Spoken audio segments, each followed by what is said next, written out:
말씀인 줄 알고 봉독드리겠습니다. 신약성경 누가복음 12장 54절 말씀입니다.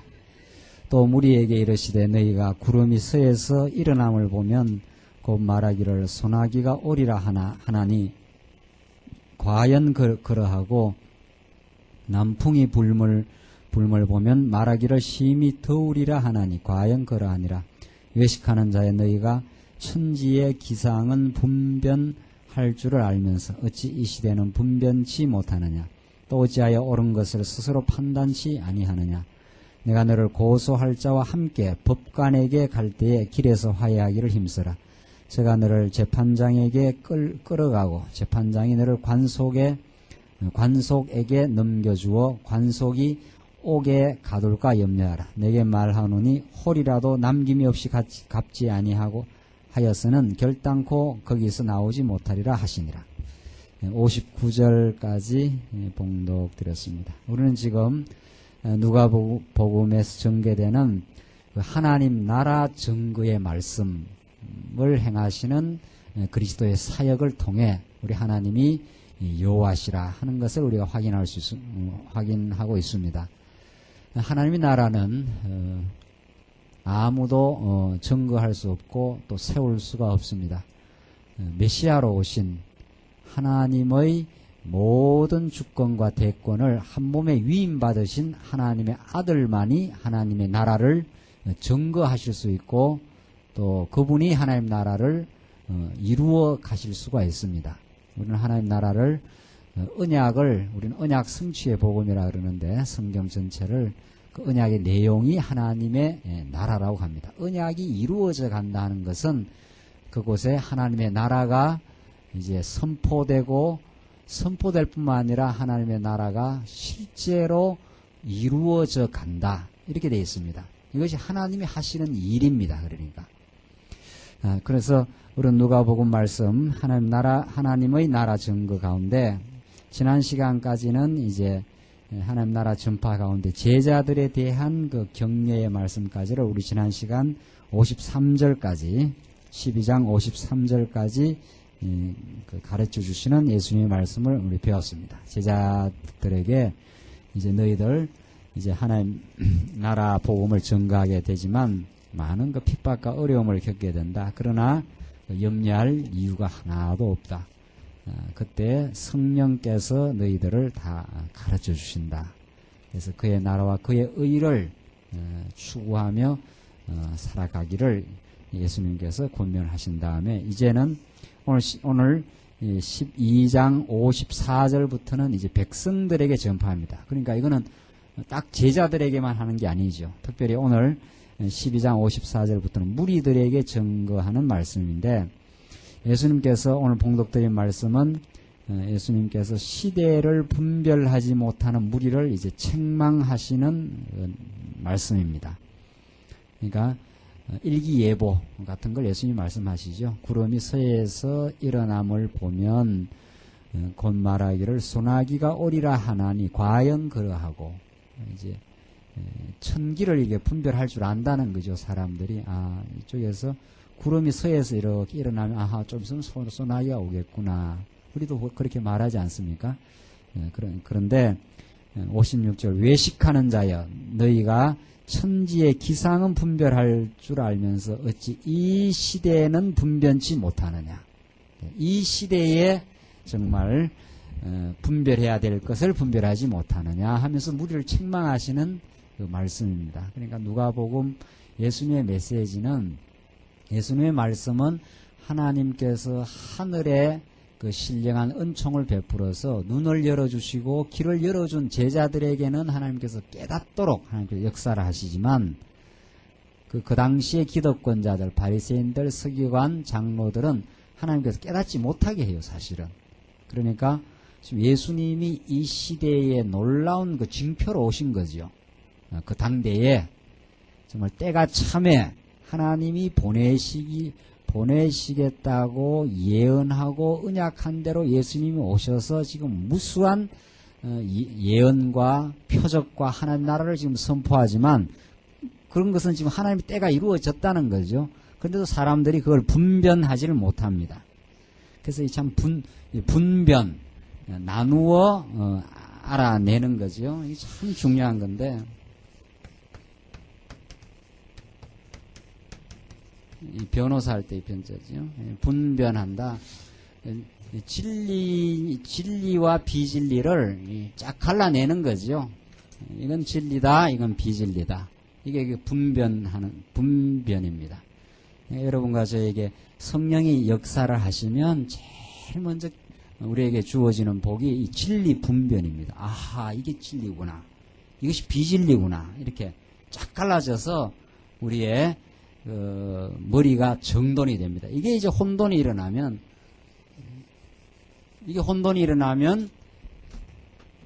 이제 모든 가치관에 혼란이 일어납니다. 모든 가치관에. 그러나 진리와 비진리가 갈라지면서 진리의 깨달음을 얻으면은 모든 인생의 삶의 목적이 하나님을 배워 그를 경외하는 것, 그게 목적이에요. 모든 건 다 방편이고 그 하나님을 배워가기 위해서 하나님이 섭리하시는 방편이고 수단입니다. 그러니까 우리는 목적을 위해서 하나님께서 모든 걸 지금 이루어 가신다고 믿기 때문에 우리의 머리가 정돈이 되죠. 하나님의 영원한 목적을 하나님이 지금 우리를 통해서 이루어 가시기 위해서 우리들에게 모든 생활을 지금 인도해 가신다라고, 그게 진리예요. 그 진리를 우리가 깨달으면 이제 분변이 되는데, 이 당시 무리들은 예수님의 가르침을 깨닫지는 못합니다. 그러니까 예수님께서 너희를 고소할 자와 갈 때 화해하기를 힘써라. 하나도 홀이라도 갚지 못하면 나오지 못해. 이게 마태복음 산상수훈에도 나오는 말씀이죠. 이걸 어떻게 다 하겠어요? 그러니까 사실은 마태복음에서도 율법을 거론하면서 이 말씀을 하시는데, 사실은 바리새인들이 자기들이 행위로 자꾸 의롭다 그러니까, 정말 그렇게 행위로 의롭다고 너희들이 생각한다면 실제로 그렇게 다 해라. 하나도 홀이라도 남김없이 다 갚아야 너희들이 거기서 나올 수 있다 하는 거죠. 그러니까 지키려면 율법을 완전하게 지켜야 돼요. 하나도 빠짐없이 다 지켜야 돼요. 그렇게 될 사람이 어디 있습니까, 세상에. 그러니까 하나도 못한다는 거예요. 그러니까 산상수훈에서도 이 말을 더 확대해서 예수님께서 내가 율법을 폐하러 온 것이 아니라 내가 율법을 다 이루러 왔고 그것을 내가 다 성취를 한다. 율법은 우리가 지킬 수 있는 것이 아닌데 예수님 당시에 자꾸 지킨다고 생각하니까, 지킨다면 홀이라도 남김없이 다 한번 지켜봐라 이 말이죠. 그러니까 못한다 그 말이에요. 이걸 다 하라는 말이 아니고 반어법입니다. 예수님이 반대로 말한 거죠. 너희들이 자꾸 한다고 착각을 하니까 정말 한다면 다 해봐라. 근데 그렇게 못한다는 거죠. 못하니까 예수님이 오셔서 율법의 제주를 대신 받으시고 우리들은 그저 율법을 지킨 것으로 우리를 칭의해 주십니다. 예수님의 공로로. 자, 그것이 이제 복음 진리라는 거죠. 복음 진리. 13장 보시면 1절로 5절, 이제 그 당시 일어난 사건을 예로 들어서 회개를 촉구하는 장면입니다. 그때 마침 두어 사람이 와서 빌라도가 어떤 갈릴리 사람들의 피를 저희의 제물에 섞은 일로 예수께 고하니, 그러니까 빌라도가 갈릴리 사람들의 피를 저희 제물에 섞었다. 이게 얼마나 이게 좀 범죄입니까? 사람을 죽여가지고 그 피를 제물에다 섞었습니다. 빌라도가. 이렇게 예수님한테 이제 고소를 하는 거죠. 어떤 사람의 범죄를 지적을 하는 거죠. 그러니까 대답하여 가로되 너희는 이 갈릴리 사람들이 이같이 해받음으로써 모든 갈릴리 사람보다 죄가 더 있는 줄 아느냐? 너희에게 이르노니 아니라 너희도 만일 회개치 아니하면 다 이와 같이 망하리라. 어떤 사람의 그 죄를 지적하면서 이 사람이 범죄했습니다. 그러니까 예수님께서 너희들이 그렇게 행한 사람보다 그 사람들이 너희들보다 더 죄가 많은 줄 아느냐 이런 말이죠. 더 있는 줄 아느냐. 그렇지 않다는 거죠. 예수님 보실 때는 우리의 있는 그대로의 모습을 보신다면은 갈릴리 사람들의 피를 제물에 섞어서 드릴 만큼 표면적으로 볼 때는 그 사악한 범죄 아닙니까? 그런 사악한 범죄자들이 너희보다 죄가 더 있는 게 아니다. 똑같다는 거예요. 인간의 그 본질이 똑같다는 거죠. 그러니까 우리 기독교 진리는 어떤 인생의 그 껍데기를 논하는 게 아니죠. 그러니까 모든 기독교 외의 진리는 사실상 인생의 그 본질, 이 세계의 본질, 이 우주 운행의 진정한 목적, 이걸 밝혀줄 수가 없어요. 왜? 하나님은 하나님답게 모르면. 그러니까 기독교 진리는 우리 인생을 이야기하더라도 인생의 그 본질을 이야기할 때 껍데기야 얼마나 그 차이가 많이 나타나 보입니까? 지금 막 전과 10범짜리 막 흉악한 그 감옥에 들어간 사람 있고, 여러분과 저처럼 주일날 이렇게 얼마나 착실하게 예배당에 나와서 말씀 배우고, 이렇게 겉으로 볼 때 굉장히 그 착실하고 의롭게 보이지 않느냐 말이죠. 그건 안 그래요. 똑같습니다. 하나님 보실 때 하나님 우리의 외모를 보시는 것이 아니라 우리의 그 본질을 봅니다. 우리의 그 내면을 들여다보시면 우리 인생에게 있는 그 타락의 속성, 그 죄악상은 늘 할 것이 똑같아요. 그러니까 지금 예수님이 바리새인들과 늘 경론을 벌이고 바리새인들 그 적대자들과 논쟁의 핵심이 바로 그거예요. 바리새인들은 자기들이 자꾸 껍데기로 의로울 수 있다, 의로운 척 자꾸 위선을 부리니까 예수님 그게 아니다. 모든 인류가 다 죄 가운데 빠졌고 내가 그 범죄한 택한 백성들의 죄를 사하러 왔다 그러는데 그게 이제 바리새인들과의 그 충돌 장면이죠. 예수님과 언제나 그렇습니다. 그래서 지금 예수님께서 그 당대에 일어난 이 빌라도의 이 범죄는 범죄지요. 이걸 들어서 그 사람들이 너들보다 죄가 더 있는 게 아니다. 똑같은 줄 알고 회개하라. 지금 그 말이죠. 자, 그런데 여기서 3절에 너희도 만일 회개치 아니하면 다 이와 같이 망하리라. 이런 한 귀절 딱 떼가지고 자꾸 우리들은 회개해야 됩니다. 뭐 부흥사들 회개해야 됩니다. 그러는 것은 그건 참 그 단세포적 사고방식이라는 거죠. 회개라는 것이 나올 때까지 느헤미야서나 에스라서 보면은 이스라엘 백성들이 어떻게 회개하게 되는가 하면은 회개라는 것은 엄청난 인간의 그 깨달음이죠. 회개라는 이 개념이 얼마나 지금 그 한국 교회에 그 참 오염이 되어 있는데 정말 진정한 의미의 회개는 그 인생의 그 인간의 그 변화니까 정말 아름답고 복된 하나님의 은혜의 선물입니다. 회개하란다고 회개가 되겠습니까? 회개하란다고. 느헤미야서 보면은 이스라엘 백성들 범죄했죠? 범죄할 때는 회개 안 합니다, 절대로. 자기가 범죄하는 사람은 자기가 의롭다고 생각합니다, 언제나. 자기가 틀렸다고 생각하지 않습니다. 이 세상 사람들 물어보십시오. 다 자기가 옳다 그러죠. 다 자기가 옳다 그래요. 그러니까 지혜자는 자기가 틀렸음을 깨닫습니다. 아, 내가 부족하고 틀렸다. 이게 이제 하나님의 지혜가 왔을 때 나타나는 반응이죠. 그러니까 이스라엘은 범죄하고 안 깨닫습니다, 절대로. 그러니까 하나님께서 이들을 멸망시킵니다. 아주 멸망은 아니죠. 바벨론에 집어넣어가지고 범죄한 백성들 바벨론에서 무너뜨립니다. 그래서 70년 그 고통 세월을 보내고 하나님께서 때가 되면 고레스의 마음을 감동시켜서 돌아오게 하십니다. 그러니까 아주 멸망해서 기가 막힌 웅덩이 같은 바벨론 포로에서 하나님의 은혜로 그들이 잘했기 때문에 돌이키는 게 은혜로 회복을 시킵니다. 긍휼을 베푸신 거죠. 그래서 이스라엘 백성들 돌아와서 회복되어 돌아와서 드디어 깨닫습니다. 그러니까 범죄했지만 하나님 범죄한 대로 멸망을 시켰지만 아주 멸망시키지 않고 하나님이 회복하시는 여호와 하나님, 그 긍휼하신 하나님을 깨닫고 회개합니다. 깨닫고 이스라엘 백성들 돌아와서 얼마나 회개하는지 모릅니다. 우리가 전날에 하나님을 제대로 섬기지 못했습니다 하면서 그때 뉘우치고 깨닫고 감격합니다. 그러니까 회개는 이 감격과 동반합니다. 우리 인생의 가장 행복한 시간이 자기의 문제를 발견하고 자기의 죄악을 발견하고 하나님의 은혜를 깨닫는 시간이거든요. 그러니까 은혜의 감동이 우리 인생을 변화시켜요. 회개라는 건 인간의 자기 변화입니다. 그런데 이걸 안 가르치고 여기까지가 복음이거든요. 이게 하나님에 대한 다른 말로 하면 하나님의 은혜고 다른 표현을 쓰면 복음 진리입니다. 이게. 그 복음 진리 가르치면 다 누구나도 회개하게 되어 있습니다. 누구라도. 하나님, 우리가 과거에 너무도 하나님 중심적으로 살지 못한 것이 너무도 많습니다. 하나님 영광보다는 하나님을 의지하기보다는 세상을 의지하고 인생을 의지하며 우리가 염려하고 걱정하며 어리석게 산 적이 너무도 많습니다. 이게 우리가 기도할 때 고백 아닙니까? 그 굉장히 행복한 사람입니다. 굉장히 행복한 사람만이 그런, 그러니까 은혜의 감동과 깨달음이 있는 사람이 그런 고백을 하는 거죠. 근데 세상 사람들 물어보십시오. 내가 뭐 잘못했냐 그래요. 잘못 없다 그래요. 왜? 하나님의 은혜의 감동이 없으니까.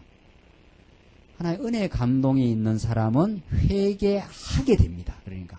근데 오늘 이 본문 요런 거 딱 한 구절 떼갖고 회개치 않으면 망한다. 이렇게 막 부흥사들이 막 이렇게 강요를 하는 거죠. 강요하면은 뭐가 뭔지도 모르고 저도 그 부흥회함 참석할 때 얼마나 울었는지 몰라요. 그 지금 생각해 왜 울었는지도 모르겠어요. 잘. 자고장 그 분위기에 막 감동을 받아갖고 진리의 깨달음을 감동받는 게 아니고 우리는 진리의 깨달음. 우리 하나님이 우리를 얼마나 사랑하시는가. 그걸 깨닫고 나면은 회개하도록 은혜를 베풉니다. 부모님의 사랑이 자녀로 하여금 돌이키게 하지 않아요? 부모가 자녀를 사랑할 때 돌이키는 것처럼 우리 하나님의 그 놀라운 사랑이 강팍한 백성들, 이스라엘 백성들 그 선지서에 보면 목이 곧은 백성들, 막 금강석 같은 백성들 막 이러거든요. 그 단단한 백성들, 강팍한거든요. 그런 자들을 부드럽게 녹여버리는 것이 하나님의 긍휼과 사랑. 그게 회개입니다. 그 회개하게 해요. 회개하게. 요 말은 다 그런 큰 흐름을 우리가 이해하고 소화를 해야 될 본문이죠. 4절 또 실로암에서 망대가 무너져 치여 죽은 18사람이 예루살렘에 거한 모든 사람보다 죄가 더 있는 줄 아느냐? 나오잖아요. 실로암에서 망대가 콱 무너져서 치여 죽었어요. 18사람이 그 당대에.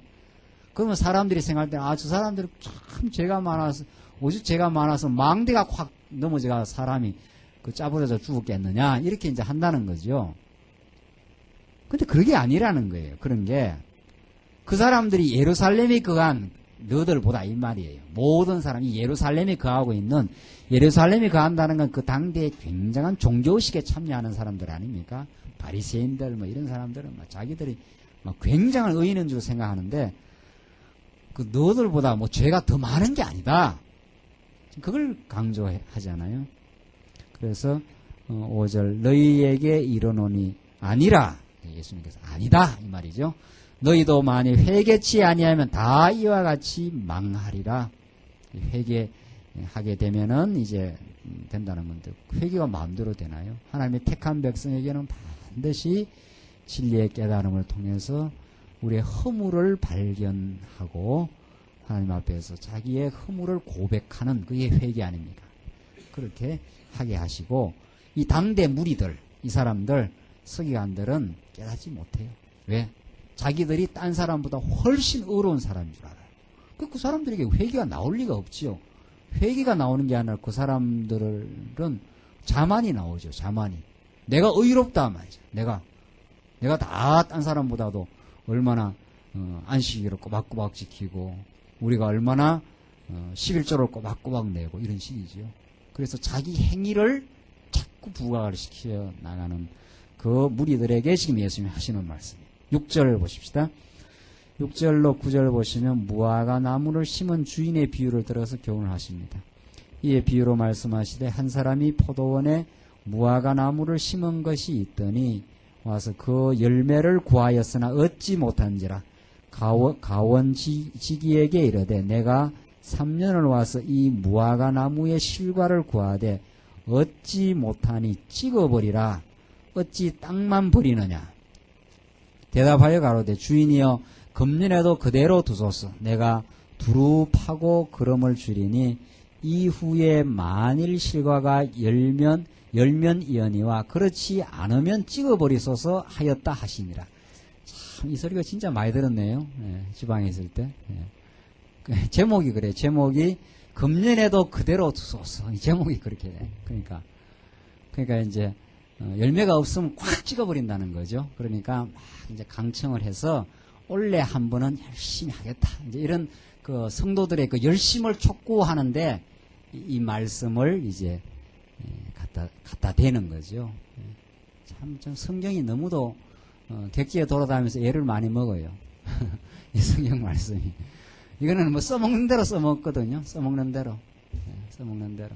그거 아니에요. 그런 식으로 우리의 뭐 열심 없음을 책망하고 뭐 열심 내라고 하는 게 아니에요.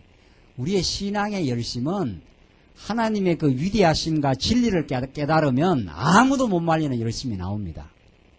사도 바울 보십시오. 그 하나님의 언약 성취의 그 신실하신 하나님 깨달으면 죽인다고 하는 세력이 있어도 바울의 그 뜨거운 열심을 못 말려요. 뭐 이렇게 한마디 이렇게 지나가는 소리로 막 성도들한테 촉구한다고 되겠습니까? 아니에요. 복음을 알면, 하나님을 알면 되는데 이 열매를 구하지 못하였으나 어찌 못하리라 하면서 이제 주인이 와서 찍어버린다 그러니까 이제 그대로 두라. 지금 그러잖아요. 그러니까 이후에 실과가 열면 예언이와 그렇지 않으면 찍어버리소서 하였다 하시니라. 이렇게 되어 있는데 이 전포갈적인 맥락을 살피면은 하나님 나라를 이게 증거하는 그 맥락 속에 들어와 있고 하나님의 택한 백성은 반드시 성령의 열매를 맺게 되어 있습니다. 그게 작고 크고 간에 상관없어요. 좀 미숙하면 물론 미숙한 대로 이제 사는 건데 하나님의 나라 복음은 반드시 우리들에게 열매 없이 끝나질 않습니다. 그때는 열매가 없어 보이지만 하나님께서 택한 백성에게는 반드시 하나님의 그 오래 참으심, 이 주인이 오래 참는 거거든요. 만약에 그때 찍어버리면은 우리가 다 찍혀서 끝나야 될 존재지만 하나님의 오래 참고 언약에 신실하신 그 하나님의 긍휼과 사랑이 오래 참으셔서 한 해도 더 참아주시고 참으셔서 우리들로 하여금 반드시 열매를 맺도록 하나님께 역사하셔요. 그러니까 우리가 이렇게 인생을 이렇게 너무 짧게만 보면은 저 사람은 못 쓰겠다 이런 판정을 자꾸 하잖아요. 그게 아주 그 위험한 판정입니다. 하나님이 그 사람을 다 인도하시고 지금 좀 실수하고 지금 방황을 해도 하나님이 택한 백성은 반드시 하나님이 오래 참아주셔요. 하나님이 오래 참으시고 그 사람을 길러서 마침내 택한 백성으로 하여금은 하나님 나라를 천국을 누릴 수 있는 그게 성령의 열매거든요. 성령의 열매. 사랑과 희락과 화평 이 얼마나 우리 인생에게 맺히는 열매인데 지금 갈등과 괴로움과 여러 가지 어려움이 있어도 하나님은 찍어버리지 않고 당신의 택한 백성 하나님 나라의 백성을 신실하게 인도해 가시고 반드시 열매를 맺도록 하나님이 하십니다. 그렇게 큰 원리에서 이 본문을 이제 해석하고 하나님의 긍휼과 오래 참으심을 우리는 발견하는 것이 중요합니다. 10절 보시면 13장 10절 보시면은 안식일 교훈입니다. 안식일에 한 회당에서 가르치실 때에 18년 동안 귀신 들려 앓으며 꼬부라져 조금도 펴지 못하는 한 여자가 있더라. 예수께서 보시고 불러 이르시되 여자여 내가 내 병에서 놓였다 하시고 안수하시며 여자가 곧 펴고 하나님께 영광을 돌리는지라. 이 뭐 얼마나 영광을 돌렸겠어요. 18년 동안 꼬부라진 사람, 귀신 들린 사람을 허리를 펴줘 버렸으니까 이 안식일날 고쳤습니다. 그러니까 문제는 이제 발생하죠. 14절 회당장이 예수에게 안식일에 병 고치시는 것을 분내어 무리에게 이르되 일할 날이 엿새가 있으니 그동안에 와서 고침을 받을 것이요 안식일에는 말 것이니라 하거늘. 이 사람들이 얼마나 그 외식적인 율법주의에 그 얽매여 있습니까? 그러니까 6일 동안만 일하지 왜 안식일날 저 꼬부라진 여자를 고쳐주느냐 하고 구약에 지켰던 율법을 예수님이 오셨는데도 그대로 지금 영적인 진리에 무지몽매해가지고 좀 이 사람이 회당장이 그렇죠. 정말 우리가 무지몽매라는 말을 쓰는데 정말 맞아요. 진리를 모르면 무지하고 몽매합니다. 어둡다는 거예요. 어두워. 그게 이제 구약에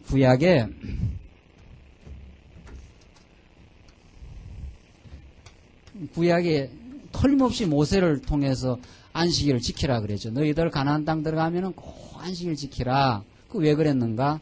애굽에서 너희들을, 그 애굽이 노동의 땅입니다. 다른 말로 표현하면 고통의 땅입니다. 애굽은 우리 신약 시대에 영적으로 말하면 죄의 땅입니다. 하나님께서 이스라엘 백성들을 가나안 땅 주시기로 약속하고는 가나안 땅에 살게 하질 않습니다. 이게 하나님이 하시는 일이고 이게 복음의 원리 아닙니까? 가나안 땅을 하나님께서 아브라함에게 주시려 했으면 이 땅 주면 될 거 아니에요. 줘서 이 땅에서 영원 무궁토록 살게 하면 됩니다. 하나님 못하셔서 이 땅에 살게 하시는 게 아닙니다. 요셉을 먼저 가나안 땅에 보내고 그 다음 이 땅에 기근을 일으키니까 할 수 없이 이스라엘 백성들이 여기에 들어갑니다. 그래서 하나님께서 들어가게 하셔요. 무슨 땅으로? 노동이니까 이 괴로운 움직임이거든요. 문자 그대로. 노자가 괴로울 노자 아니에요. 이게 괴로운 이 애굽 땅으로, 고통의 땅으로 하나님께서 집어넣어서 바로 시대 때 말할 수 없는 고통을 받습니다. 그게 뭐 피라미드 지으면서 전부 다 채찍질 맞으면서 400년 종살이 하는 곳 아닙니까? 이게 하나님이 죄악 가운데로 이스라엘 백성을 집어넣은 거예요. 그러니까 인간은 어쩔 수 없이 고통을 겪어봐야 고통에서 해방될 때 그 즐거움을 느낍니다. 이게 인간의 인식의 구조입니다. 인간 인식의 구조. 인간은 즐거움을 즐거움으로 못 느껴요. 고통을 느껴본 사람이라야 즐거움을 느낍니다. 뜨거운 것을 만져본 사람이야 찬 것을 알고, 물 없는 곳에서 갈증을 느껴본 사람이라야 물을 만났을 때 그 생수의 고마움을 알아요. 인간이 그렇게 지어져 있기 때문에 그 어떤 사람들 하나님께서 그냥 에덴 동산만 지어버리고 이 땅을 천국으로 만들어버리지, 이 애굽, 그리고 이게 광야 아닙니까? 광야 같은 세월을 이렇게 하나님 보내셔서 가나안 땅으로 인도하느냐. 그러니까 애굽과 광야를 체험한 사람들이 가나안 가서 찬양하거든요. 왜?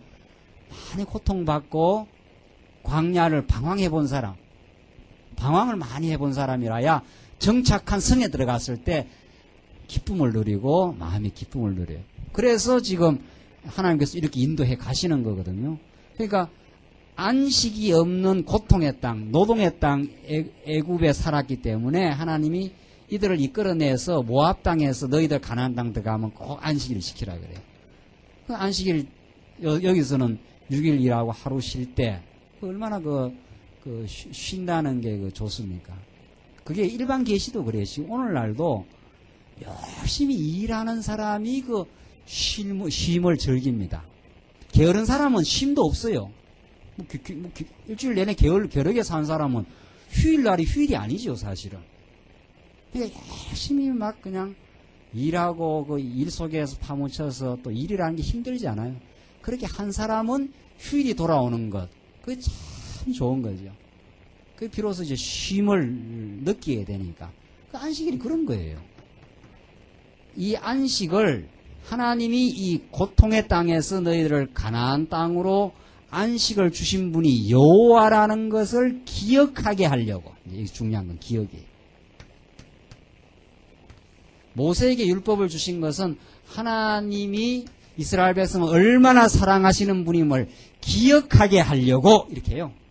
신명기에서요. 그래서 안식을 주신 거예요. 그러니까 안식을 계속 지켜야 돼요. 이스라엘 백성들은 계속 지켜야 돼요.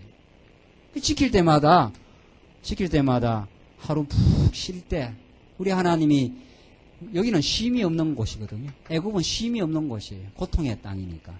그런데 이 땅에서 안식을 지킬 때마다 참 감사합니다 하면서 하나님을 기억해서, 여호와 하나님을 기억해서 감사를 만들어내는 하나님의 그 방편입니다. 안식이라는 제도 자체가. 근데 이 안식을 예수님이 오셨는데, 예수님이 이제 안식의 주인으로 와요. 예수님은 우리를 모든 죄악에서 이 천국으로, 가나안 땅으로 지금 옮겨가고 계시거든요. 또 영혼 안에서 옮겨졌다고 볼 수 있는 거고. 예수님은 안식일의 주인입니다. 안식일을 줄 수 있는 참 안식을, 그러니까 구약에는 육체의 안식이지만 예수님 당시는 심령의 안식. 예수를 믿으면 마음에 드디어 안식이 와요. 예수님을 믿으면은 예수가 그리스도이심을 믿으면 그가 왕이심을 믿으면 그 왕이 우리를 지금 인도해 가신다고 하니까. 그런데 예수를 그리스도로 믿지 못하는 사람은 자기가 자기 삶을 주관하려고 그러니까 늘 마음에 쉼이 없지요. 늘 긴장이 많고 자기 부담을 자기가 가지고 그 모든 수고하고 무거운 짐을 예수님이 십자가에서 다 못 받고 죄를 완전히 정리하고 3일 만에 부활해버렸기 때문에 그 예수를 우리가 점점 알아가면은 우리가 마음의 쉼을 얻어요. 어제도 중간 세미나가 있어갖고 우리 목사님들하고 같이 이렇게 세미나 하면서 그 인간이 뭐뭐를 해야 한다 이런 말이 나왔어요. 그 이제 세미나를 하면서 우리는 해야 한다라는 그 무거운 당위의 짐으로부터 다 벗어난 사람들이 예수 믿는 사람은 해야 한다는 게 우리를 얼마나 고통을 주는지 몰라요. 꼭 이렇게 해야 한다.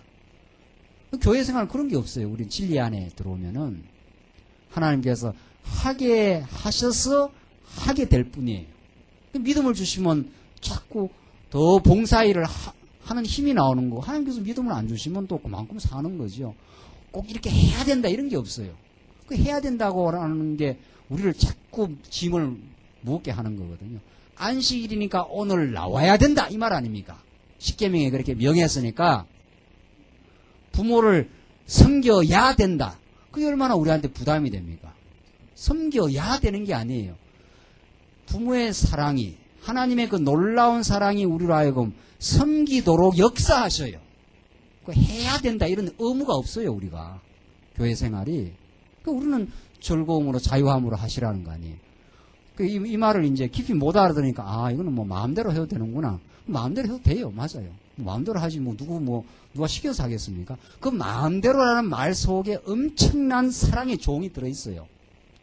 그 즐거움으로 한다 이 말이에요. 하나님 우리를 너무도 사랑하시니까. 그러니까 우리는 안식일이라서 이날 오는 게 아니라 진리를 듣고자 하는 열망을 하나님께서 주시니까 그 즐거운 마음을 주시니까 즐겁게 와요. 의무로 오는 게 아니에요. 11조를 꼭 해야 된다 이렇게 되잖아요. 제가 아래도 택시 타고 세미나 장소로 가는데 라디오를 틀었는데 11조도 꼭 해야 되고 뭐도 해야 되고 설교가 그렇게 나가요.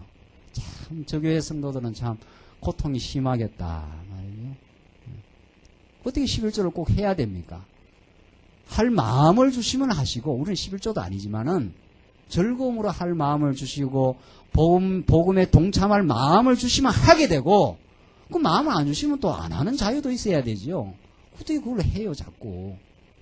여러 가지 여건도 어렵고 또 마음도 그렇게 안 생기면 쉬어야죠. 우리는 쉴 자유가 있어요. 푹 쉬어야죠. 교회 와서 안 그래도 세상 일이 힘들고 바쁜데 교회 와서는 푹 즐겁게 말씀을 깨달으시고 즐거움으로 위로를 받으시고 지체들과 서로 사랑하면서 격려하고 그래서 마음의 기쁨과 진리에 대한 감격과 진리의 가치가 깨달아지면 하시라 이 말이죠. 깨달아지면은 그 즐거워서 하는 일이 그 얼마나 좋은 일이에요. 즐거워서 하는 연보, 즐거워서 하는 봉사. 우리 교사 선생님들 제가 가라고 해서 갔으면 그 좀 찝찝할 거 아니에요.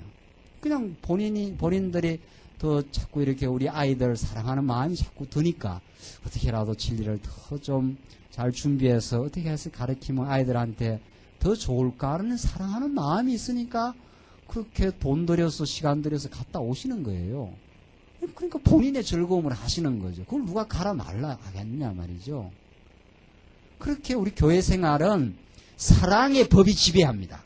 이제 율법이 지배하는 게 아니에요. 율법이 해야 된다 하지 말아야 된다 이렇게 하는 게 하나도 없어요.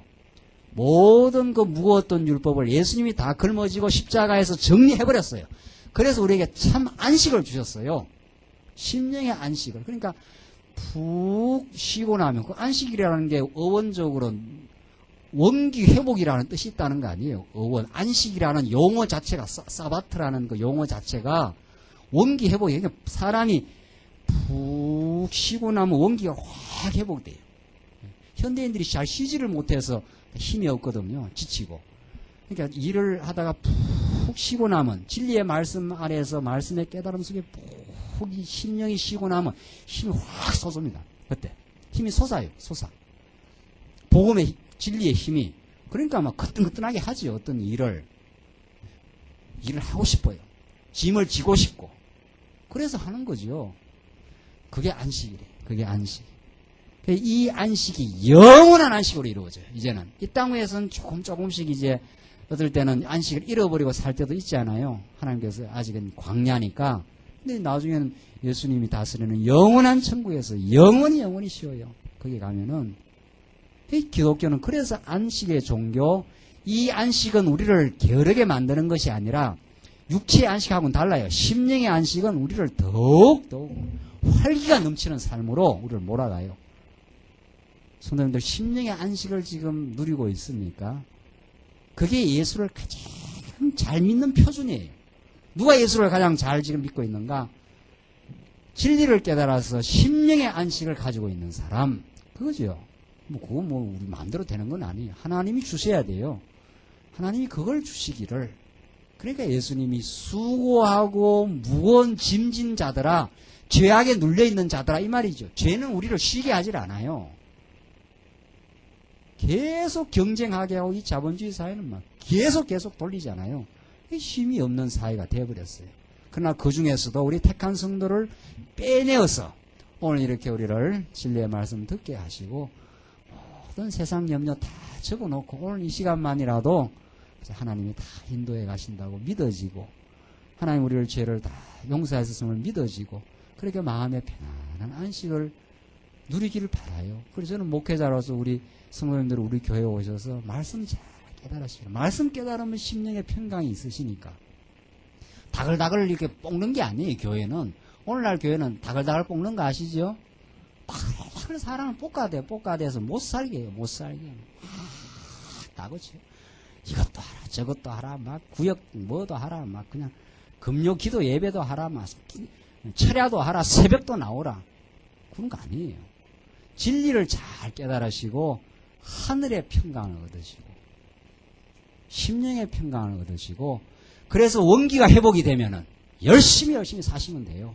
가정에서도 사회 현장 속에서도 교회에 오셨어도 열심히 일하셔서 정말 그렇게 교회를 의거해서 섬겨나간 그 행복을 누리는 천국의 삶, 이것을 지금 누가복음 안식의 비유가 말해요. 그런데 이 회당장, 이 바리새인들은 이 날짜 안식 지금 지키고 있는 거예요. 예수님이 와서 이 놀라운 하늘의 안식을 지금 주고 있는데 6일 했으니까 오늘이 안식이니까 병 고치면 안 된다. 지금 이러고 있다는 거 아니에요, 지금. 그러니까 이게 얼마나 참 그걸 지금 한국교회 합니까, 안 합니까? 한국교회 다 오늘 다 안식이라는 거 아니에요, 지금. 안식. 이 엄청난 진리의 왜곡. 무슨 날짜 안식이 있어요, 지금. 날짜 안식은. 날마다 안식. 우리는 주 안에 들어와 버렸는데 뭘 하루를 안식을 지켜요. 우리는 일주일 내내 안식을 지키는 거죠. 안식을 지킨다면은 심령의 안식을 그 날짜 지키는 게 아니고. 그러니까 제가 늘 안식을 이야기하면 군에 있을 때 말이죠. 그 주일날 뭐 사가지고 그 고신척 그 군종이에요. 주일날 물건을 샀어요. 그 주일날 뭐 사면 안 된다 그랬으니까. 그 이 사람이 갈등을 하다가 그 좋은 해결 방법이 생겼다는 거예요. 그럼 어떻게 그 군대에서는 주일날밖에 물건을 살 수밖에 없잖아요. 평일날 훈련 나가니까. 그 주일날 물건을 샀어요. 그 이제 범했다고 생각한 거예요. 그 묘책이 생겼다 그러더라고. 뭐 해결했다고. 어떻게 해결했냐니까. 돈을 월요일날 갖다 주면 된다고 그러더라고요. 이런 위선자, 그게 이제 신앙생활 한다고 생각하는 거예요. 그 사람 뭐 잘못돼서 그런 게 아니고 진리를 모르니까. 그 나는, 야, 그 묘책은 묘책이다. 그래서 좀 이상하다, 그게. 난 그때 이거 진리를 몰라. 제가 이 진리를 몰랐을 때. 야, 참 예수 믿는 게 참 꼭 까다롭다 말이지. 어떻게 이렇게 복잡하냐, 예수 믿는 게. 주일날 사고 월요일날 돈을 갖다 주면 된다는 거예요. 지금 오늘날 성도들이 다 지금 그 올무에 다 걸려 있는 거예요, 지금. 주일날 이거 안식 지켜야 되는데 하고 어디까지 지켜야 되는지를 모르죠. 어디까지 지켜야 되는지도. 그런 거 다 없어졌어요. 구약의 모든 안식은 예수님에서 완전히 이루어졌어요. 끝나버렸어요. 이제는 구약적으로 지키던 일은 끝났고 신약적으로 지키면 되는 거죠. 신약적으로 지킨다는 것이 마음의 안식을 하나님이 지켜가도록 지금 자꾸 우리로 하여금 진리를 깨닫게 하셔요. 그래서 15절 주께서 대답하여 가라사대 외식하는 자들아 나가잖아요. 지금 바로 예수님의 책망이 너희가 각각 안식일에 자기의 소나 낙이나 마구에서 풀어내어 이끌어 이끌고 가서 물을 먹이지 아니하느냐. 그러면 18년 동안 사단에게 매임받은 이 아브라함의 딸을 안식일에 이 매임에서 푸는 것이 합당치 아니하냐. 안식이 뭐냐 이 말이죠. 안식이라는 게 사람들 그 매여있는 죄의 종로로 하는, 사단의 종로로 하는 마음들, 우리가 다 사단의 종로로 했어요. 그래서 괴로워하고 미워도 하고 시기도 하고 욕망도 부리던 그 마음에서 해방시켜주는 거, 그게 안식이에요. 그게 예수 안에서 해방을 시켜주는 거. 이제 예수님이 지금 그 18년 된 그 사람 비유를 들어서 말하는 거예요. 그 사람이 지금 사단에 걸려가지고 꼬부라져 있는데 그걸 왜 해방 못 시켜주겠느냐 이 말이죠. 진짜 안식은 심령의 안식을 주는 건데 이런 말이죠. 17절 예수께서 이 말씀을 하시면 모든 반대하는 자들은 부끄러워하고, 가만히 생각해 보니까 말이 맞거든요. 무참한 거예요. 그러니까 온 무리는 그 하시는 모든 영광스러운 일을 기뻐하니라. 그러니까 예수님의 이 놀라운 복음 선포, 하나님 나라 선포거든요. 하나님 나라 진리가 선포되는 곳에 우리의 염려, 걱정, 탐욕이 물러나가고 하늘의 진리가 우리에게 참 안식을 주어서 푹 쉴 수 있도록, 범죄했어도 하나님이 다 용서해 주시고 우리를 죄 없다 해주시는 그런 안식을 주시는 분입니다. 18절을 보십시다. 계속 하나님 나라 비유가 나오는데, 그러므로 가라사대, 그러므로는 하나님이 이런 참 안식을 주심으로, 이런 말이죠. 하나님의 나라가 무엇과 같을꼬 나오죠. 하나님의 나라가 무엇과 같을꼬. 계속 지금 하나님 나라를 지금 전파하는 지금 중이니까 내가 무엇으로 비할꼬, 무엇으로 비유를 하겠느냐 이런 말이죠. 마치 사람이 자기 체전에 갖다 심은 겨자씨 하나를 같으니 자라 나무가 되어 공중의 새들이 그 가지에 깃들였느니라. 또 가라사대 내가 하나님의 나라를 무엇으로 비할꼬, 마치 여자가 가루 서말 속에 갖다 넣어 전부 부풀게 한 누룩과 같으니라 하셨더라. 자, 이 유명한 비유 겨자씨 비유입니다. 겨자씨가 얼마나 그 작은 씨앗이에요. 진짜 보니까 아주 작더라고요. 장안조한교회 그 전시된 거 보니까 아주 작아요. 그런데 그 천국이 그렇다는 건데, 하나님 나라가 아주 작아 보이죠. 근데 그것을 심으면 큰 나무가 되어서 공중의 새들이 그 가지에 깃든다. 하나님의 나라는 아주 미미하게 출발합니다. 이게 하나님 나라의 그 은익성이라 그러는데 잘 안 보여요. 하나님 나라는 이 겨자씨가 이게 너무도 작아요. 보니까 이게 아마 세상의 씨 가운데 가장 작은 씨예요. 그런데 그 씨 안에 놀라운 생명력이 들어있어요. 놀라운 생명력. 그러니까 하나님의 나라의 그 무궁한 생명력을 어둠의 권세가 막을 수가 없어요. 그래서 이 말씀 운동을 막을 수가 없어요. 이 하나님이 하시는 운동이니까. 그래서 사도행전에도 그 적대자리 나타났을 때 가말리엘이 그랬죠. 저자들이 하나님으로부터 난 일이면 저걸 막을 수 없으니까 놔둬봐라. 하나님으로부터 시작된 일이 아니면 저거 하다가 이렇게 시들어버린다는 거죠. 그러나 저게 하나님으로부터 시작된 일이면 누구도 막을 수 없으니까 놔둬라. 이런 말을 그 사도행전에 보면 나오잖아요. 맞아요. 이 겨자씨는 아주 작은 씨입니다. 그러니까 아주 미미하게 보여요. 아주 보잘것없이 보여요. 별것 아니게 보여요. 그런데 이 동토를 뚫고 이게 올라옵니다. 이게 올라와요. 이게 이제 무섭게 올라와요. 그래서 무성한 나무를 이루게 될 것에 대한 약속의 말씀이에요. 이게 하나님 나라에 대한 약속의 말씀. 이 미미하게 보이는 이 씨앗이 뿌리를 내려가지고 이제 자라기 시작하면은 공중의 새들이 여기 와서 이렇게 깃드는 나무가 된다. 이게 이제 천국의 모습입니다. 이게 천국의 모습. 이게 아주 미미하게 시작하는 것 같아도 우리 22여 년 전에 하나님께서 이 시대에 참 우리 목사님을 통해서 말씀을 깨닫게 하시던 이 말씀 운동의 그 힘. 그렇게 우리가 다 믿었지 않았어요. 이 말씀이 떨어지면 운동한다는 거예요. 떨어지면 운동해요. 어디라도. 군포에 떨어지니까 운동을 지금 하고 있지 않아요. 계속. 어디라도 떨어졌다 하면 그 사람이 변하기 시작해요. 움직여요. 그 사람이. 가만히 있을 수가 없어요. 말씀을 깨달으면 막 배우고자 하는 열망이 생겨나고 확신이 생겨나고 어려움 가운데도 돌파하는 힘이 생겨나고 그래서 이렇게 자라요. 이번 우리 로스 성도대학 또 신학원 새 출발했지 않았어요? 그래서 이 그림을 그렸지 않았어요? 이게 성경이에요. 이게 성경. 성경의 진리의 말씀을 먹고 이게 하나님의 나라, 하나님 나라의 그 모형인 교회는 자라나게 돼 있어요. 이 말씀 운동은 겉으로 볼 때 미미해 보이죠. 얼마나 미미합니까? 이게 20년 역사를 가지고 있다는 운동인데 20년이 넘었어요. 이제 25년이 세월이 다 돼 가는데 근데 뭐 겉으로 볼 때는 뭐 얼마나 지금 큰 예배당들이 많고 돈이 많고 뭐 선교사를 막 수백 명을 보내고 난리가 나지 않아요. 이거는 미미한 운동처럼 겨자씨처럼 이 겨자씨 운동이거든요. 그러나 성경의 말씀에 의해서 지금 계속해서 진리가 정립되는 과정이에요. 이걸 우리는 성경 신학이라고 그러잖아요. 예. 성경 신학이 성경이 말하는 하나님을 지금 정립해가는 과정이에요. 거기서부터 이제 빠져나가잖아요. 이제 진리가. 거기서부터 빠져나가면서 이제 교회가 계속 지금 자라기 시작해요. 우리 광야교회도 하나님의 성경의 진리의 말씀에 그 줄기를 타고 이게 예수님이니까 성경이 말하는 메시아 그 하나님을 혹은 그리스도를 우리가 깨닫기 시작하면은 쭉쭉 뻗어나요. 쭉 뻗어나갑니다. 그래서 큰 나무를 이루어서 공중의 새들이 와서 깃들고 거기에서 안식을 얻을 수 있는 곳. 지금 한국교회 성도들의 안식을 잃어버리고 정말 행사의 일에 매여서 돌아가는 그 영혼들을 우리가 바라보면서 이 진리의 말씀을 세차게 우리가 증거하고 우리부터 견고하게 세워지면은 세워져 가다 보면 하나님께서 역사해요.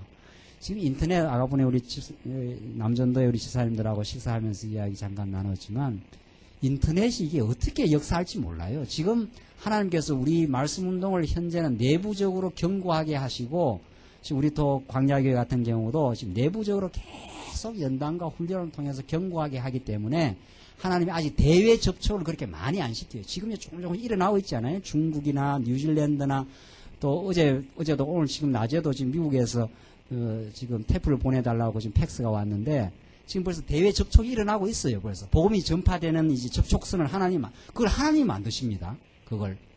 그런 걸 우리가 소식을 들으면서 하나님께서 우리 광야교회를 견고하게 우리 모든 성도님들이 진리 위에 굳건하게 뿌리를 내리기 시작하면 줄기가 뻗어나가요. 그러니까 하나님이 굳은 믿음으로 뿌리를 내리기 전에는 외부 접촉을 많이 안 시킵니다. 왜? 많이 시켜봐야 일을 쳐나갈 수가 없어요. 그 내부적인 생명력이 강력하면은 그 다음에 뻗어나가는 일도 아니에요. 그래서 우리가 이 일을 별로 서둘지를 않지요. 인터넷도 요번에 시작한 거 아니에요. 우리 이제 홈페이지니 뭐니. 그 이제 서서히 시작하면 돼요. 그 홈페이지가 어떤 역사를 일으킬지 모르죠. 앞으로는. 앞으로 동영상 올라가면은 중국에 수억의 인구가 지금 기다리고 있어요. 중국에는. 그 사람들은 이제 클릭 하나만 들어가면 바로 광야교회 강의하는 거 바로 본다는 거 아니에요, 지금. 그게 어떻게 일이 일어날지 모르는 거예요. 그러니까 그 일이 중요한 게 아니라 그 일은 하나님께서 일으키기 시작하면은 어떻게 번져나갈지 모릅니다. 그러나 지금 하나님께서 우리를 이렇게 말씀 중심으로 또 파고들면서 뿌리를 내리면서 연단받으면서 견고하게 역사가 일어나는 그 보이지 않는 겨자씨가 하나님께서 우리를 키우시고 이제 자라게 하시면 큰 하나님의 역사를 공중의 새들이 거기에서 깃드는 그 천국을 맛보는 그 천국을 맛보며 사는 게 우리가 예수 믿는 신앙생활인데 그 일을 하나님 하셔요. 틀림없어요. 그 일을. 그러니까 그런 우리 소망 속에서 정말 오늘 하루하루를 기쁨으로 진지함으로 말씀 배워나가면 오늘 이 하나님의 나라의 비유는 그대로 앞으로 성취될 내용입니다. 또 그 나오죠. 또 그 유사한 게 가루 서말 속에 넣어 부풀게 한 누룩이다. 누룩이라는 게 이스트가 조금 더 가는데 전체에 영향을 미치지 않아요. 그래서 우리 광야교회 이 숫자 굉장히 많은 거예요. 이 숫자가 많다 그러면 그 개념이 잘 안 들어오지요. 많다 그러면 한 교회가 한 수천 명이 모여야 많다 그러는데 지금 수십 명 앉았는데 많다 그러는데 우리는 일당 100도 적어요. 일당 만, 일당 100만이에요. 우리 말씀 운동은. 왜? 한 사람 속에 말씀이 들어가면은 죽는 날까지 그 사람은 그 말씀과 더불어서 하니까. 달라요. 일이. 그러니까 참 오늘 우리 모이신 성도님들이라도 이 진리에 견고하게 붙들려 사로잡혀 가면은 하나님이 우리를 사용하셔요. 그때. 우리가 이쯤 돼서 연단이 되었다 하면 하나님 그때부터 일을 쓰시는 거죠. 중요한 거는 이를 통해서 끝없이 하나님을 배워가고 은혜에 감동하면 정말 우리에게 전파된 이 순수하고 우리를 감동시키는, 우리를 자유케 하는 참 안식을 주신 진리가 이렇게 오늘 이 비유대로 가루 서말 속에다가 누룩을 넣었는데 그것이 전체로 퍼져나가는 그 역사를 하나님께서 역사하실 겁니다. 22절 보시면은 이제 마지막으로 조금 더 하고 결론 지어줍시다. 22절로 30절 좁은 문 비유가 나오는데 예수께서 각 촌으로 다니사 가르치시며 예루살렘으로 여행하시더니 혹이 여짜오되 주여 구원을 얻는 자가 적으니이까 저에게 이르시되 좁은 문으로 들어가기를 힘쓰라. 내가 너희에게 이르노니 들어가기를 구하여도 못하는 자가 많으니라. 이게 좁은 문 비유입니다. 넓은 문은 멸망으로 인도하는 문은 문이 넓어가지고 그쪽으로는 가기가 쉬워 보여도 그것이 멸망으로 인도하는 길이지만 하나님께서 우리로 인도해 가시는 그 좁은 문은 때로는 고난이 우리에게 닥치고 때로는 어려움이 닥쳐 보이지만 그곳이 진짜 성령이 인도하시는 기쁨으로 심령의 기쁨을 우리가 누리면서 갈 수 있는 그 길을 하나님께서 인도해 가신다. 마지막 25절 집주인이 일어나 문을 한 번 닫은 후에 너희가 밖에 서서 문을 두드리며 주여 열어주소서 하면 저가 대답하여 가로되 나는 너희가 어디로서 온 자인지 알지 못하노라 하리니 그때 너희가 말하되 우리는 주 앞에서 먹고 마셨으며 주는 또한 우리 길거리에서 가르치셨나이다 하나 저가 너희에게 일러 가로되 나는 너희가 어디로서 왔는지 알지 못하노라. 행악하는 모든 자들아 나를 떠나가라 하리라. 너희가 아브라함과 이삭과 야곱과 모든 선지자는 하나님 나라에 있고 나오죠. 하나님 나라에 있고 언약 백성들입니다. 아브라함, 이삭, 야곱 다 하나님께서 약속해주고 그 약속을 신실하게 지켜준 언약 자손들 그들이 하늘나라에 있고 하나님 나라에 있고 오직 너희는 밖에 쫓겨난 것을 볼 때 거기서 슬피 울며 이를 갈미 있으리라. 사람들이 동서남북으로부터 와서 하나님 나라 잔치에 참석하나니 하나님 나라 뒤에 뭐가 붙었어요? 네, 잔치예요. 우리 이 땅에서도 왜 잔치 베푸면 얼마나 풍족이 먹고 즐거워하면 좋습니까? 그러니까 우리 진짜 하나님 나라는 신령한 양식을 먹고 사랑하는 지체들과 위로하고 사랑하고 어려움이 있으면 덮어주고 이런 그 신령한 영적 잔치 이게 우리 교회 생활입니다. 우리 성숙해가는 교회는 주일날 오면은 잔치 기분 들면은 그게 성숙한 교회가 틀림없습니다. 잔치는 기쁘고 즐겁고 쉼이 있는 곳 그곳에 위로가 있는 곳 이게 진정한 잔치죠. 보라 나중된 자로서 먼저 될 자가 있고 먼저 될 자로서 나중될 자도 있느니라 하시더라. 그러니까 먼저 됐다고 생각하는 바리새인들은 오히려 쫓겨나게 되고 정말 범죄한 창기들 세리들 이런 자들이 너희보다 하늘나라 먼저 가 있으리라. 오히려 죄인이라고 생각하는 자들이 더 천국에 가게 될 것을 복음서가 말합니다. 그래서 곧 그때에 마지막 이제 보면은 13장까지는 끝내야 되겠네요. 어떤 바리새인들이 나와서 이르되 나가서 여기를 떠나소서 헤롯이 당신을 죽이고자 하나이다 가라사대 가서 저 여우에게 헤롯을 말합니다. 저 여우에게 이르되 오늘과 내일 내가 귀신을 쫓아내며 병을 낫게 하다가 제3일에는 완전하여 지리라 하라. 헤롯이 당신을 죽이려고 한다. 이렇게 위협에 대한 보호가 들어오니까 예수님이 그 여우한테 이야기해라. 헤롯을 여우로 비유를 하면서 내가 귀신을 쫓아내고 병을 낫게 하다가 제3일에는 완전하여 지리라.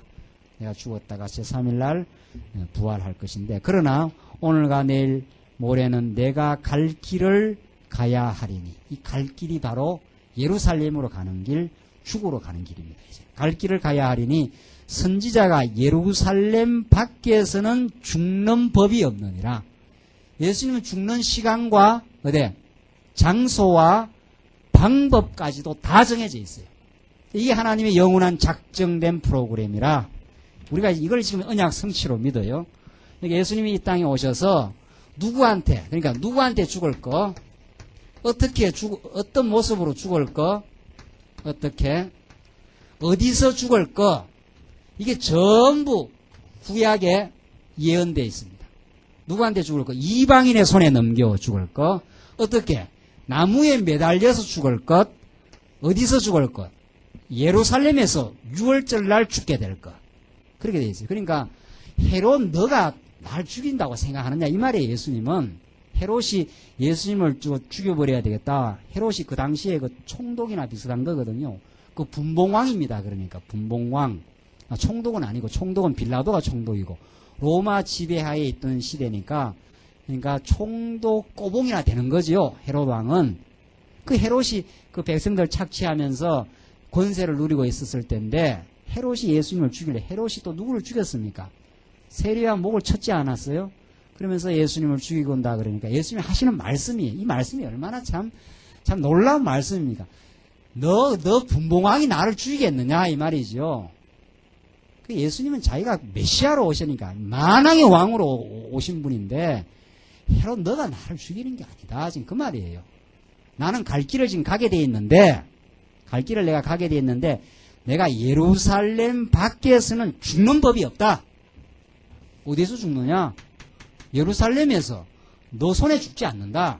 하나님이 정해놓은 자들의 손에 넘기워서 죽게 돼 있어요. 그래서 사도행전에서 그렇게 말해요. 하나님이 정한 손에 의해서 죽게 그렇게 돼 있어요. 어떻게? 꼭 형틀에 매달려서 나무에 매달려서 죽게 돼 있어요. 그러니까 메시아라는 확증이죠. 이게 다 구약에 예언되어 있으니까 그대로 역사가 이루어집니다. 그래서 예수님은 헤롯 너 니한테 죽는 게 아니다. 지금 때가 지금 다 와가는데 그 때가 착착 진행되고 있다. 복음서를 보는 묘미가 그거예요. 예수님이 많은 곳에서 복음을 전하면서 그 적대자들과 계속 논쟁을 일으키고 그 적대자들이 예수님을 얼마나 시기하고 미워하고 죽이려고 합니까? 근데 못 죽이지 않아요? 절대로 죽질 않습니다. 죽을 때가 돼야 죽어요. 그래서 에베소서에서는 때가 참에 그래요. 때가 참에 그게 카이로스예요. 카이로스. 하나님의 그 카이로스 때가 될 때 그때 하나님의 역사가 일어난다는 거죠. 그러니까 예수님 죽으시는 것이 때가 차서 이루어지니까 요 예수님이 죽는 때를 맞추기 위해서 로마 황제 가이사도 필요하고 빌라도가 나이가 얼마인지 모르지만 나이가 한 50대다 칩시다. 고전에 딱 태어나게 돼 있습니다. 예수님 죽일 빌라도가 요때 딱 태어나서 이쪽으로 총독으로 또 오게 돼 있어요. 모든 만사가 예수님의 정한 십자가 사건을 이루기 위해서 온 우주와 역사가 그렇게 지금 진행돼 가는 거죠. 그걸 때가 참여라 그래요. 카이로스 하나님의 때가 왔다 이 말이죠. 그게 하나님이 하시는 일입니다. 그러니까 우리는 복음서를 읽으면서 그리스도 사건을 집중적으로 보지만 온 만천하를 지배하시는 그 하나님의 영원한 경륜을 지금 읽어나가는 거죠. 그걸 이제 복음서는 이렇게 설명하고 끝나지만 이걸 에베소서에 넘어가면 이 복음서를 예수님 사건을 그렇게 해석을 하는 거예요. 바울이. 이게 하나님의 영원한 경륜 가운데 하나님이 때가 참에 그 아들을 십자가에 못 박아서 우리에게 영원한 구원을 이루어내신 하나님이라. 이게 하나님의 영원한 작정과 예정하신 섭리대로 지금 역사가 지금 진행되고 있다. 그 말 아닙니까? 이게 예수님 하시는 말씀이 내가 예루살렘 밖에 죽게 안 된다. 그 말이에요. 얼마나 당당하고 놀라운 말씀입니까? 이 말씀은 우리가 깨달아야. 우리도 죽을 때가 돼야 죽어요. 우리도 죽을 때, 죽을 장소, 죽는 방법도 다 정해져 있어요. 우리는 뭐 예수님은 아니지만 다 정해져 있다고요. 예. 그러니까 누가 날 죽인다 그러면 네가 죽인다고 날 죽겠느냐 그러는 거 아니에요. 예.